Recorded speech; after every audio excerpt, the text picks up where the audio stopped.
Hi guys, good morning. So ngayon ay umaga na from the night yesterday that na gumala kami. Ngayong umaga naman, we're going to show you yung morning side ng Pattaya dito sa aming lugar, no, na pinuntahan namin dito sa beach area na to. So, samahan nyo kami guys ngayon. Ipapakita ko naman yung beach dito sa Pattaya ngayong umaga. So, para makita nyo rin, may idea kayo, ano ba itsura ng lugar dito. So kagabi, napakita ko doon sa una kong vlog, no? And then now, ipapakita ko naman yung itsura sa umaga ng beach. Kasi kagabi, syempre, Pattaya is a nightlife area talaga, no? Talagang buhay na buhay sa tabi siya. So, yung mga kainan, nandiyan, no? Yung mga street foods na tinry namin, nandiyan din siya. So, yeah, enjoy nyo lang yung vlog na ginawa namin last time, panoorin niyo. So, this morning, papakita ko naman sa inyo yung itsura ng beach sa umaga. So, samahan nyo kami guys, and let's go!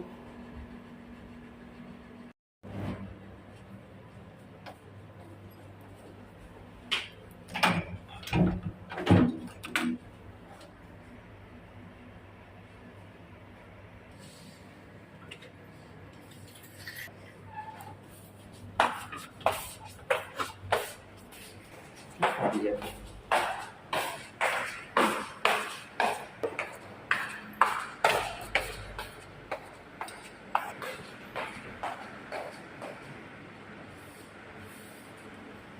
Will appears to live in case of fire. Do you understand?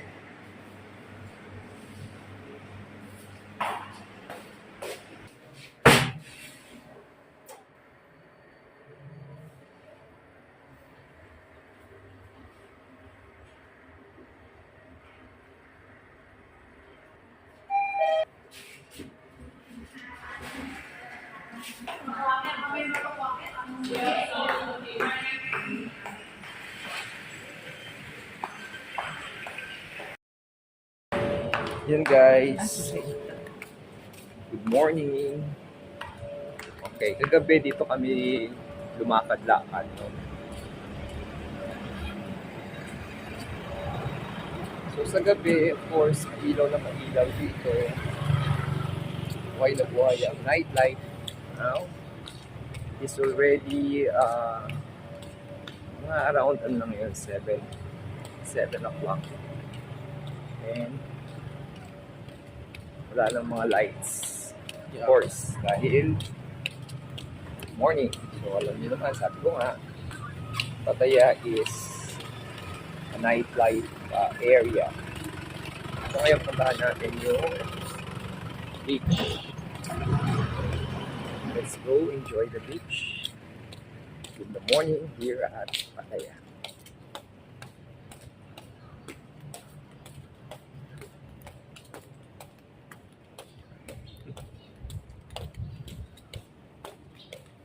So dito guys, parang ano lang rin siya.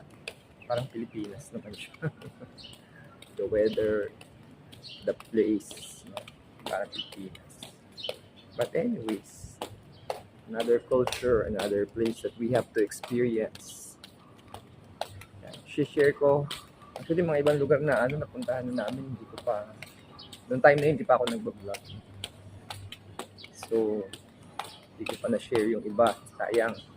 But, ayun, yung mga pinupuntahan namin, this is parang a diary na rin, no? Na ma-preserve namin yung mga memories na pinupuntahan. So, yan guys. By the way guys, yung aming lugar, natinirahan namin dito, yung Flipper. Nakita ko sa Agoda yan, no? So, very affordable yung kanyang price. Nasa 2,200 lang siya with breakfast buffet. Tapos, dapat doon kami sa magbubook sa Holiday Inn. Pero nung nag-book kami, kasi nga parang holiday dito sa Thailand, wala nang available na rooms. So, nakita ko tong Flipper. Tapos siya, 250 meters away from the beach lang siya. So maganda siyang, mas malapit siyang lakarin kasi sa Holiday Inn nasa 650 meters away siya. So mas okay to, mas accessible. Tapos yan lang, diretso lang from our hotel. Dire-diretso lang kami dito. So, kaya sabi ko nga pagbabalik kami, we might book again dito sa hotel na to. Malabas na ano eh, kasi kung 1,100 ka lang, tapos ang breakfast buffet dito nasa 189 pesos siya. 189, 889. So, very sulit na yon. O parang yung pagkain lang yung binayaran mo doon sa hotel. Mga mura naman yung mga hotel dito. Nung nagstay kami dati, medyo malayo-layo rin siya dito. Pero okay din naman. Pero mas okay to. Tsaka maganda yung kanilang pool. Yan. So guys, yun lang oh. Yun. Dulon-dulo lang yung pupukin nyo na yung hotel na. Now this is Pattaya in the morning. Okay, this is the road. Hindi siya masyadong busy pag morning of course. No? Parang sa Pilipinas, ang itsura din niya. Oh, maganda naman siya. Oh, ayan. Oh. Ganyan siya guys. Meron doon 7-Eleven, may Burger King. Okay. May kukompare natin doon sa Roas Boulevard. Tsaka sa Florida, parang ganito rin yung datingan nila. Ayan. Ayan. Ito, paggabi, of course, closed to. Wala ito. Pero sa morning, binubuksan yan. Tapos yung mga umbrella na yan, binubuksan. Tapos, yan, kung gusto yung uminom. Pero, a-allow lang kayong uminom dyan pag order kayo ng drinks, ha. Huwag kayong uupo dyan basta-basta. Kasi nangyari sa akin dati. Sabi nila, pag order ka ng drinks, yan. Allow na. So, yan, kagabi wala yan. But now, open na siya, no? Tapos, ito yung beach. Yan.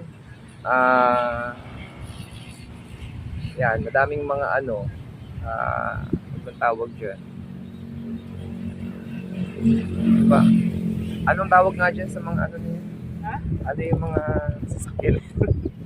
Ewan ko. Ano yung mga... Hindi, speedboat. Yung mga speedboat yan.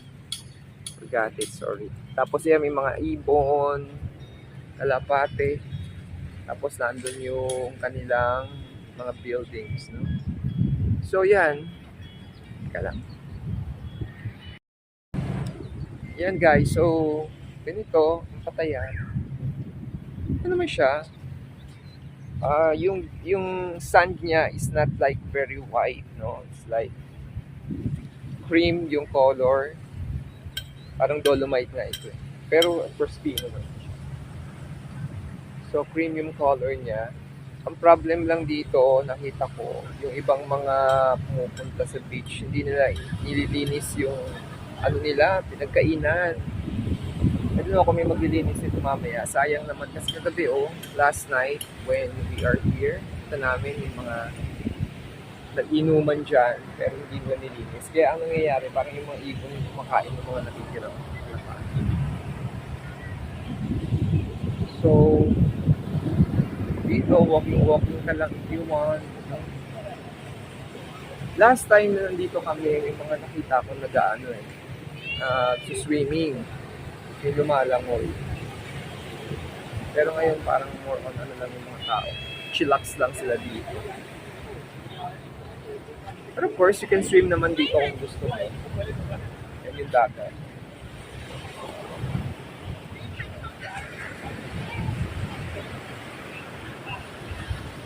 Okay. Yan, dito. May mga kabataang umiinom.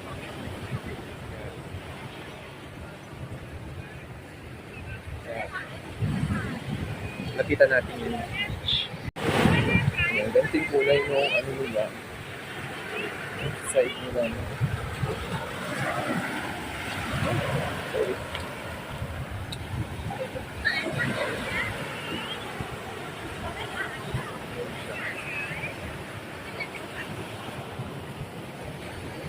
Yan guys, i-share ko lang sa inyo para at least you have an idea rin. Kasi kami, no, nandito na, pero kung mga mapakapanood nito, gusto nyo pumunta dito sa Pattaya, kasi ito yung isa sa pinakamalapit, no, na destination from the airport, no, dito sa Bangkok, yung Suvarnabhumi Airport, no, dito sa Bangkok. So maraming mga nagpupunta dito. Tsaka ang dami ring mga parks, ang daming mga restaurants, no, na pwede nyong puntahan dito sa Pattaya. Kaya nga kami, yan, nagpunta kami dito. This is actually my second time, no? And ang dami pa rin pwedeng puntahan na lugar. Yan guys, just enjoying the beach here at Pattaya.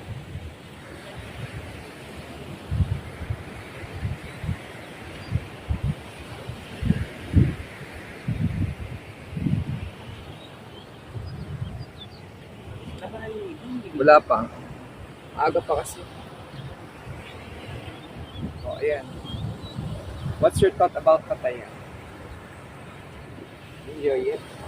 I enjoyed Pattaya, pero siguro better if we have a nightlife here. Kaya lang kasi pagod na kami Yeah. kagabi. We're so tired last night, so Oo. we decided to stick na lang instead of going outside. Ang kagandahan lang dito, kasi